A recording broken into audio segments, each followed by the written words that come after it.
Oh, I'm a little bit close. What's up, everybody? I know, I just did a video yesterday, and I'm doing another one today. Maybe this is the start of a new upload schedule daily? No. It's just because I feel like doing video.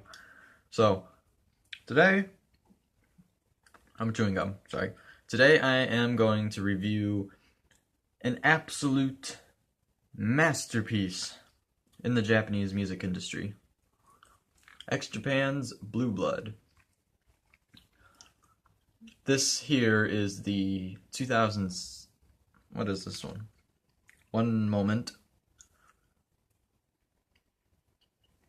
Okay, it's not saying on here, but this is either the 2007 or 2009 remaster. I don't remember which year it was, 2007 or 2009.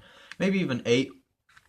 But this is a remaster that comes with 2 discs, the main album, and then instrumental tracks. Only 8 of them, for some reason, but... yeah, so let's get started on this one. Complaint, though, I have a complaint here, is that this is very fragile packaging here. The intersection here that holds the CD is broken, and just look. It just bent back like that and everything, and it could fall off.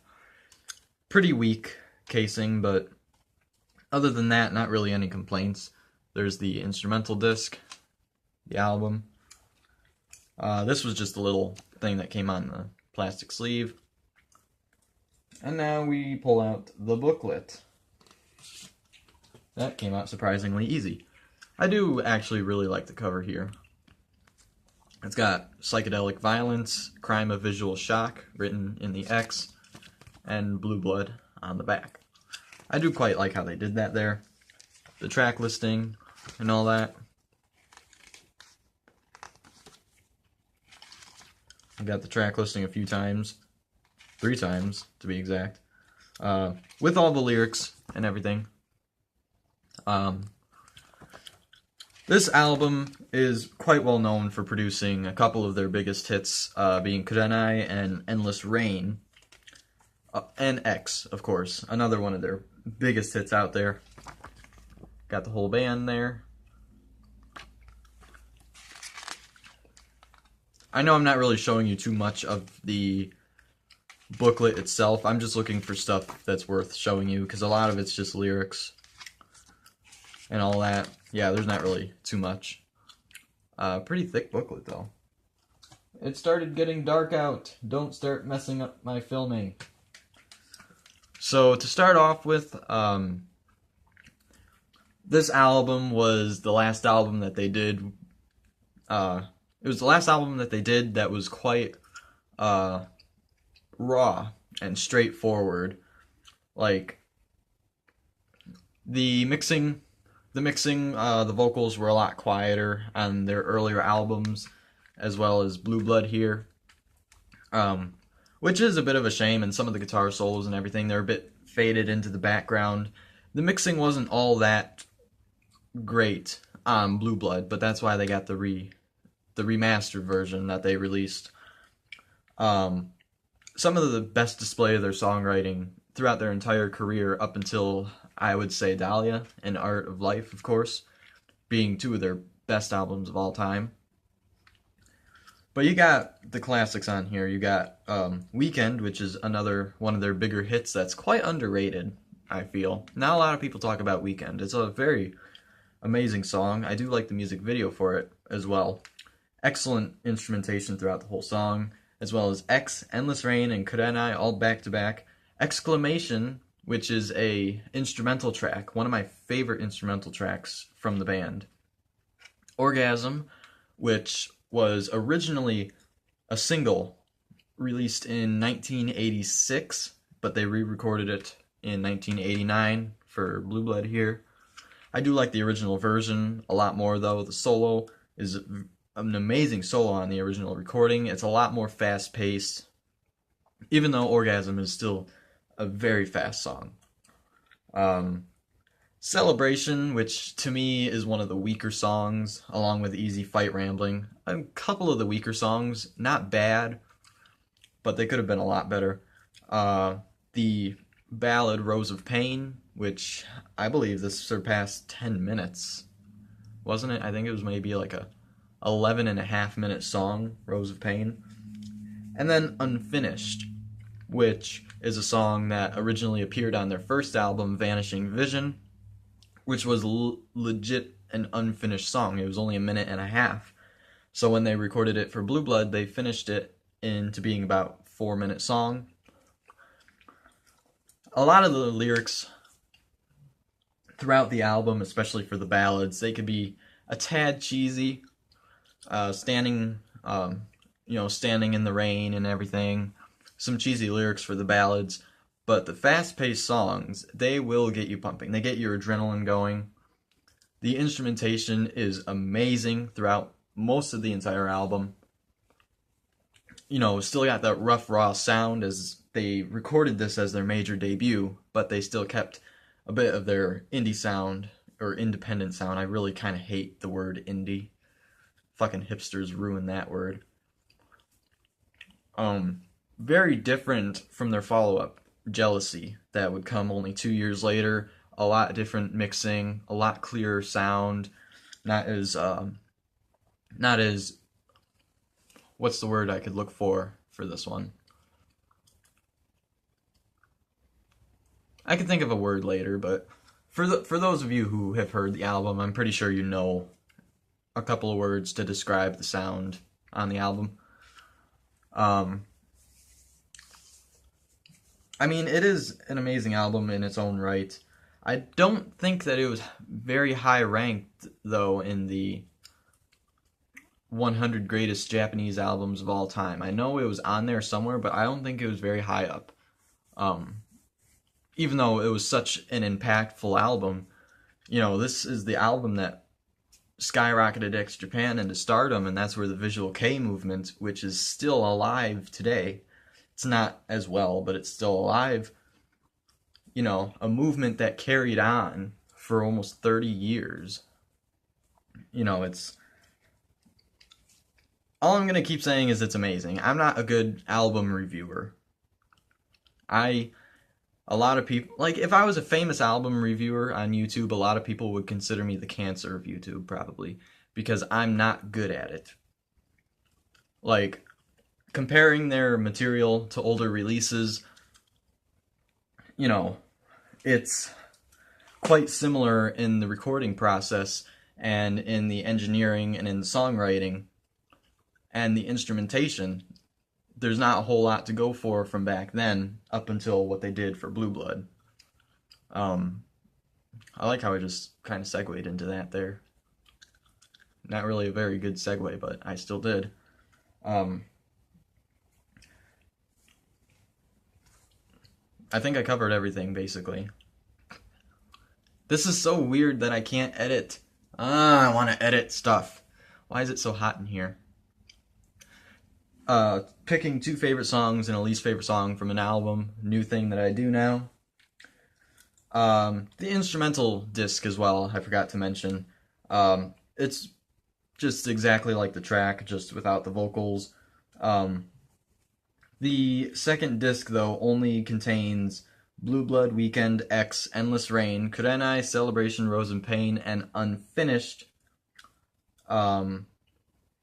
Why that is, I don't know. They probably should have added Orgasm as well. But I could see why they would take out Prologue, the opening track, Easy Fight Rambling, and Exclamation.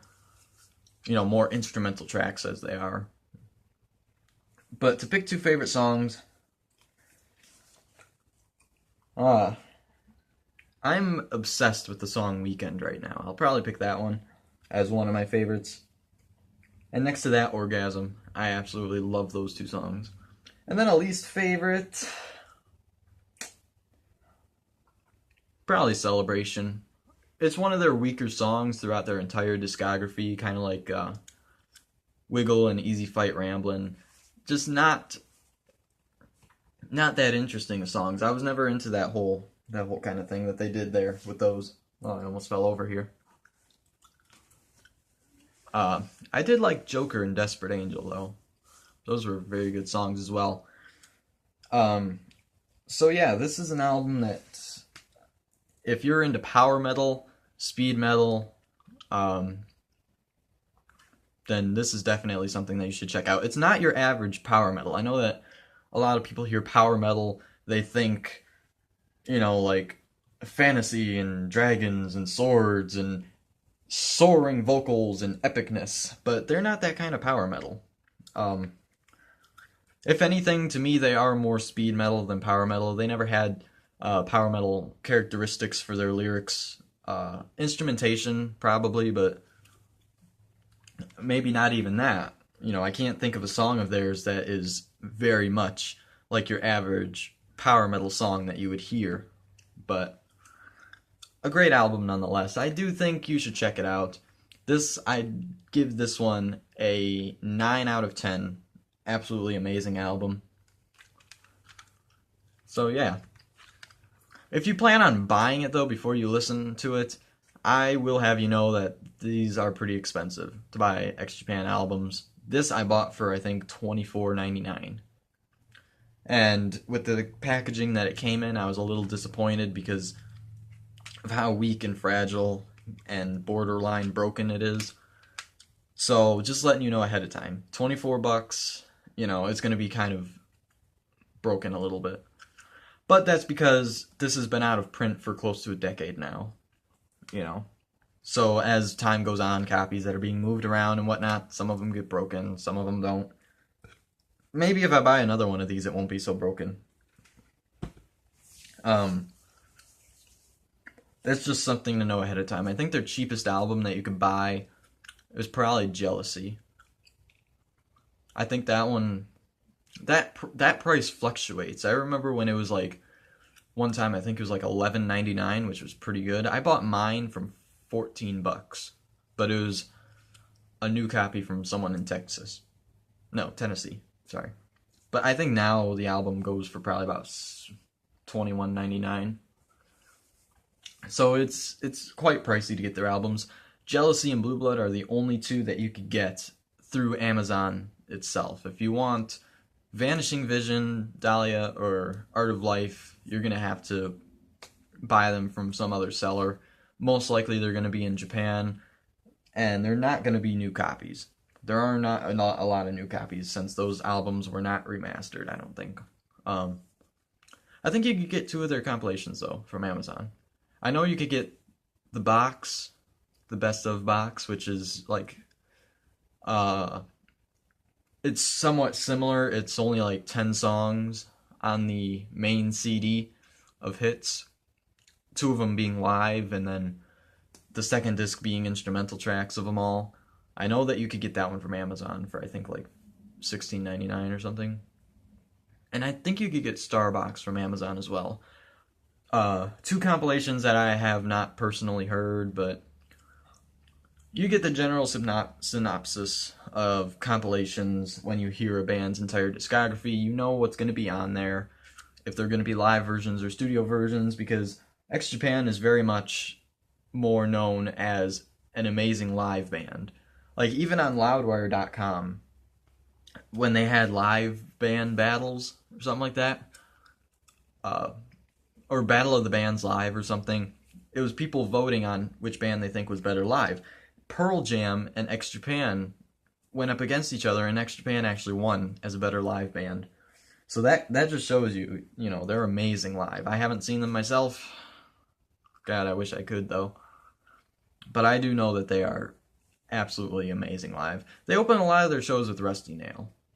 It's a pretty good song. I like the kind of, they have like a bunch of lasers shooting all over the place with the song when it starts. I'm just carrying on now. So, yeah, definitely get Blue Blood. Great album. I will probably review Jealousy next. That's the only other one I have besides their soundtrack, which I've tried reviewing over and over and over again. I'm probably not going to review it. I'll probably do a short video that just explains my thoughts on the soundtrack. But yeah, thank you for watching, and I will see you all in the next video.